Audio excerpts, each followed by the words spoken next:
प्रगतिशील छात्र संगठन। तो महेंद्र को तो हम तब से जानते हैं और हम लोगों ने बहुत लगातार साथ काम किया। फिर हम दोनों ही लोग पत्रकारिता में उन्हीं कारणों से लगभग आए कि और कुछ कर ही नहीं सकते थे, नौकरी के बारे में कभी सोचा नहीं था। फिर संयोग से इतना हमारा लगभग कहानी मिलती जुलती है कि मोदी जी के आने के बाद मुझे भी निकाल दिया गया। ये लोग अपना हड़ताल कर रहे थे। उसके बाद जनचौक और मैंने मीडिया विजिल को, और उसी तरह से अरुंधति जी से सहयोग मिला। और उस समय ही हम लोग जितना पैसा मिला, मतलब मेरा ख्याल है कि बिना कहे लोगों को 2000 पर आर्टिकल हमने देना शुरू किया और लोग बड़ा आश्चर्यचकित थे। अचानक उनके पास बिना मांगे, बिना वो हम लोगों ने खूब किया। और ऐसे ही अनजाने IPSMF से हमें खुद उन्होंने देखा और विभिन्न कारणों से उन्होंने उसको पास कर दिया। और फिर हमारा प्लेन क्रैश हो गया उसको, क्योंकि हमारे यहाँ सीधे क्रांति होनी थी जो हो नहीं पा रही थी। और फिर ये हुआ कि तो कॉर्पोरेट फंडिंग है, जबकि ये सवाल पहले उठता है। खैर जो भी है वगैरह वगैरह, मैं उस पर नहीं जाता। तो एक काम जो आप खुद न कर पाए, वो अगर आपका कोई साथी यहाँ तक ले आया है तो वाकई बहुत खुशी की बात है। और मीडिया विजिल का वो पूरा प्रयोग खत्म नहीं हुआ। और मेरी आप एक पॉलिटिकल पोजीशन जानते हैं कि ऐसी लड़ाई में मैंने एक पक्ष चुना है। लेकिन ये मेरा आज भी अपने मित्रों से वो है कि मीडिया विजिल पर कोई असर नहीं है। वहां पे जो छपेगा वो फैक्ट्स जो है, कमेंट चाहे जो हो, फैक्ट्स सेक्रेट रहते हैं। और वो कहीं से उस पोजीशन में नहीं है जहां पे मैं एक लड़ाई में उतर गया हूं। लेकिन यहाँ मैं अब एक ऐसी बात कहना चाहता हूँ सारी शुभकामनाओं के बाद, कि अब महेंद्र आप एक डेंजर जोन में है। सबसे खतरनाक आपका समय शुरू होता है अब। क्योंकि मैंने देखा था जब मुझे पैसे मिले और ये हल्ला हो गया कि अरुंधति जी ने पैसा दिया, फिर IPSMF ने पैसा दिया, तो जब उसके बाद लोगों ने लिखना ही बंद कर दिया बिना पैसे के। क्योंकि फिर हर आदमी आपसे ये अपेक्षा करता है, भाई आपको तो पैसा मिल गया है, आप हमें दीजिए, हम ऐसे क्यों लिखें। उनको बात भी सही है, आपको जितना होता है आप कर सकते हैं। और आप एक खास सेटअप में लोगों को तनख्वाहें देंगे और वो ये भी अपेक्षा करेंगे कि वो काम कर रहे हैं तो उनकी भी तरक्की होनी भी चाहिए। लेकिन ये जो सज्जन है IPSMF वाले, पहले तो आपको आपके खर्चे का तकरीबन अभी शायद 80% दिया होगा। तो पहले साल कहेंगे आप 20% खुद इकट्ठा करिए, अगले साल वो कहेंगे 30% या 35%, और तीसरे साल हो सकता है कहेंगे 50%। अब आपको ये जो पैसा है ये लाना है। और उनका ये कहना है कि हम इसलिए ये करते हैं ताकि आप अपने पैरों पे खड़े होइए।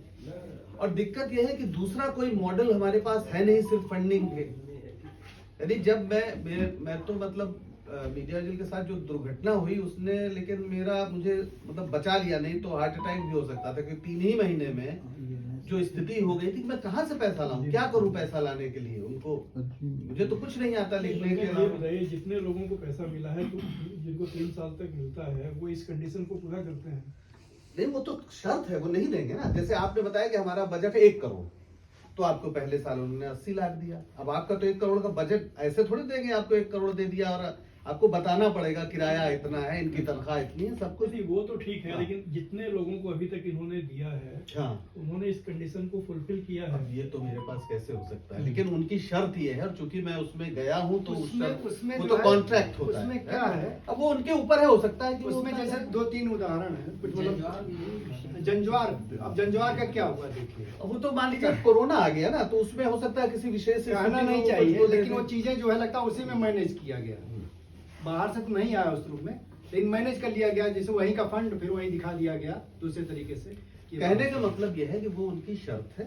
और दूसरी बात है, मान लीजिए आप 3 साल तक ये ऐसे ही सब कुछ करें और वो ना करे, तो 3 साल बाद आप जहां खड़े होंगे वहां पर आपके लिए अपना अगर एक रिसोर्स सिस्टम नहीं डेवलप होता है, तो फिर ये मतलब आप सस्टेन नहीं कर सकते।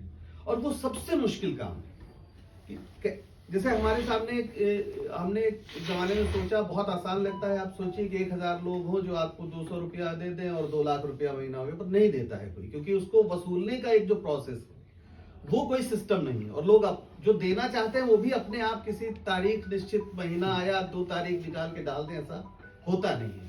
आपको उसके लिए मेहनत करनी पड़ती है और बहुत समस्या होती है। इनको लगता हाँ, मैं संजय को आप बता दो। तो मेरा ये कहना है कि अब आपका सबसे कठिन समय इसलिए शुरू होता है कि आपको ये सब देखना पड़ेगा। आपके यहाँ जो लोग काम कर रहे हैं उनकी भी अपेक्षाएं होंगी, जो बाहर हैं वो भी आपसे अपेक्षा करेंगे, और आपको कैसे ये एक पैरेलल, क्योंकि विज्ञापन है एक, और दूसरा जो है वो यूट्यूब है जिसके खतरे के बारे में आपने कहा कि ऐसा कुछ लिख दो शुरू में ऊपर कि बस चाहे अंदर कुछ ना हो, मतलब अंदर कुछ नहीं होता लेकिन ऐसा वो थंबनेल बनाते हैं कि आप क्लिक करेंगे, और जो हिट्स का खेल है अगर उसका एक बार लत आपको लग गई, क्योंकि शायद वो हिट्स बहुत ज्यादा हिट्स में ही पैसे इतने मिलते हैं, है ना। तो एक इंडिविजुअल के लिए तो कोई बात नहीं है कि किसी महीने कम मिला किसी महीने ज्यादा मिला, लेकिन जब आपका एक सेटअप है उसके एक निश्चित खर्चे हैं, उस खर्चे को कैसे आप मीट करोगे, ये एक बहुत बड़ी बात है। और ये तो है ही कि टैक्स को लेकर उसमें इसीलिए लोग ये सब करते भी हैं। और मेरा तो मतलब देख के कई बार बहुत गुस्सा आता है जिन लोगों ने पूरी टीवी इंडस्ट्री को हमारे भूत प्रेत अंधविश्वासों से भर दिया था, जिनके रहते, मतलब मैंने तो काम किया है, जिनके रहते अगर आप किसान शब्द बोल दें तो वो आपको नौकरी से निकाल देते, आपको बाहर कर देते अपने उससे, और सीधे मतलब ऐसे लोगों को डाउन मार्केट और क्या क्या बोला जाता था, वो आज किसान आंदोलनों के हीरो बने हुए हैं। तो वो तो भाई वो विपक्ष का भी मतलब एक तरह से कहा जाए वो वहां मार्केट कर रहे हैं, वहां का वो खा रहे हैं। जैसे कुछ लोग प्रो मोदी हैं वैसे कुछ लोग एंटी मोदी हैं, और दोनों का एक बाजार है, उस बाजार से, और वो लोग सबसे कामयाब हैं इसमें जिन्होंने दरअसल अपने, जब तक उनके पास सत्ता थी, जब उनके पास वाकई सत्ता थी, तो उन्होंने क्या क्या किया है वो हम आप सब जानते हैं। मतलब उसका नाम लेना भी, इसलिए सारी मेहनत के बावजूद वो सम्मान अंदर से आता ही नहीं, क्योंकि हमने आपके सामने देखा है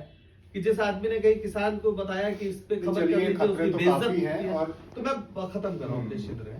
तो बस मैं इतना कह रहा हूँ कि अब शायद सबसे ज्यादा जरूरत है कि आपको लोगों का भी सहयोग मिले, और इस मुद्दे पर अभी से सोचना शुरू करिए।